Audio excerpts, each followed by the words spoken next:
So while some Kiwis reap the benefits of dual citizenship, others like Raymond Pedrana aren't so lucky. Raymond, who's 50, left New Zealand when he was 3 and stayed put in Sydney until recently. Yeah, Raymond was sent to a Darwin detention centre. Then, despite spending most of his life in Australia, he was sent back to New Zealand with no return ticket in sight. Reporter Yvonne Tahana went to find out how this deported Māori-Ozzie is coping. We like to say we've got good relations with our Australian cousins, but it's harder to get a foot into the lucky country these days and easier to get booted out if you've served a year in prison.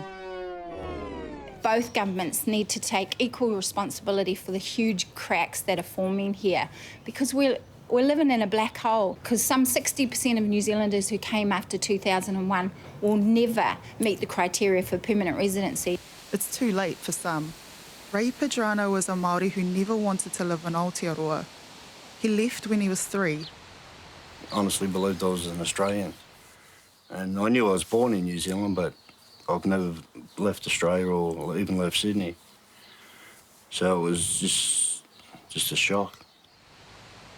When he arrived 2 weeks ago, he felt like his life was headed over a cliff.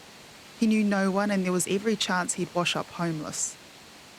It wouldn't take too long before my heart gave way and just died on the street, but I didn't want to do that. Deported on the back of changes to immigration law because he'd served more than a year in prison. The last time the 50-year-old was at Auckland International Airport, he was a new arrival and gave up his DNA when asked to by police. Because I've got nothing to hide, you know what I mean? It's just a normal procedure. In Australia, they take your DNA if you've got a record straight away. But you don't have a record in New Zealand, so do you feel like you're being, not being trusted twice almost? Like you've been to jail and paid for, I mean, what do you... You're okay with it? To me, he's a police officer and we learn in Australia, you just do as they tell you, and that's it. Girlfriend Robin briefly visited to settle her partner in. She's angry at her government's policy, which she says sets Ray up to fail. Well, I think it's stupid. It's pointless. What is he going to do here? He doesn't have any family. He doesn't have anywhere to go.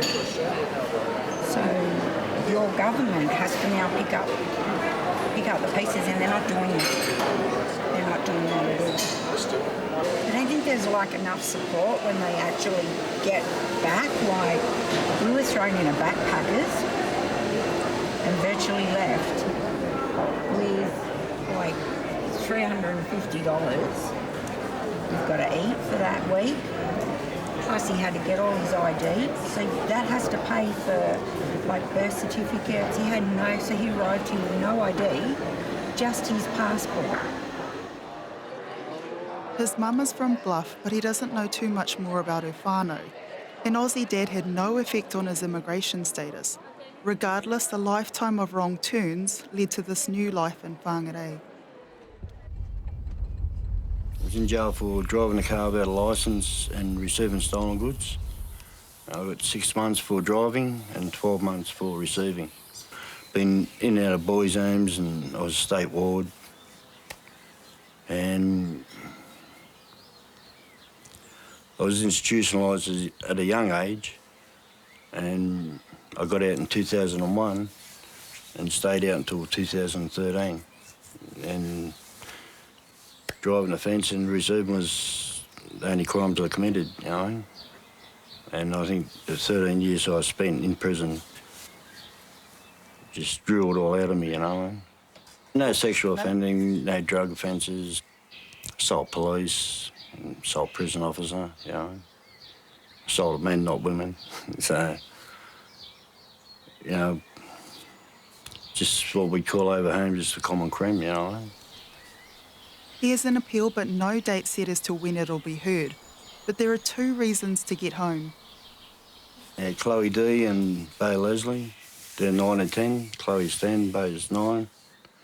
They don't know I'm here in New Zealand. No. Why not? Yeah, it would shatter them, you know. That's going to be a really tough conversation, isn't it? Yeah. My daughter's, she's the clingy one, you know. What do you say to those people who believe, oh, well, you know, you made your bed, you should lie in it? I didn't make this bed, so I don't think I should lie in it, you know. But it's hard when you're trying to start a new life and what you've got your Liberals holding you down and won't give you a fair go, you know.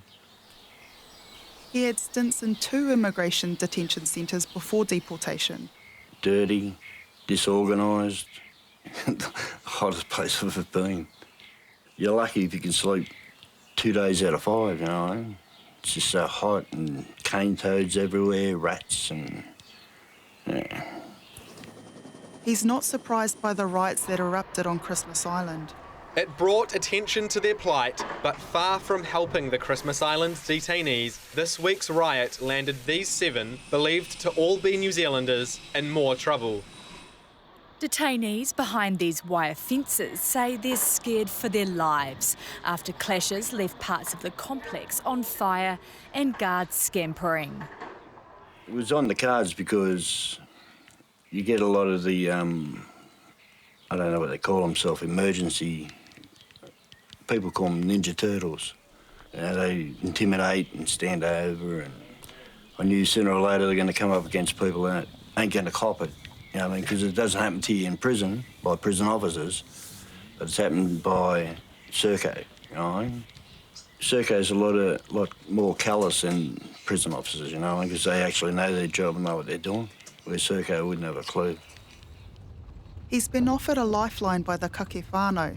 Ihaya, a retired labourer, saw a Facebook post that Raymond needed help and offered him a home.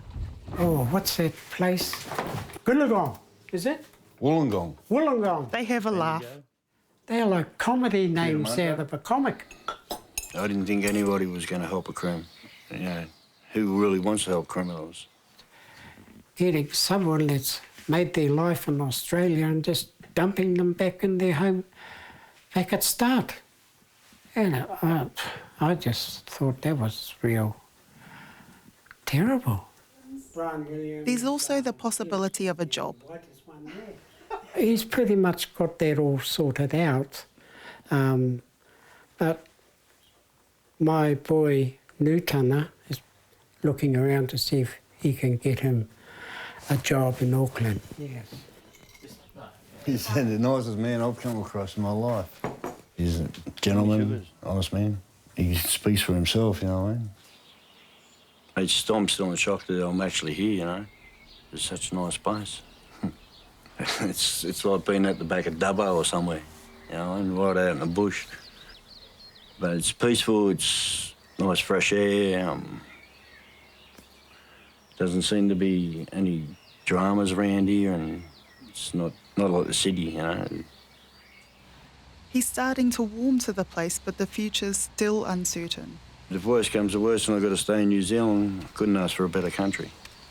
I just want to live my days out free man, you know what I mean? And if it has to be in New Zealand, so be it, you know what I mean? But I'm hoping that the Australian government can understand that people do change, you know, and I know they say, you know, a leopard doesn't change the spots, but we're not animals. We're humans, just the same as them, we can change. Take a bar. Yeah, thanks, mate.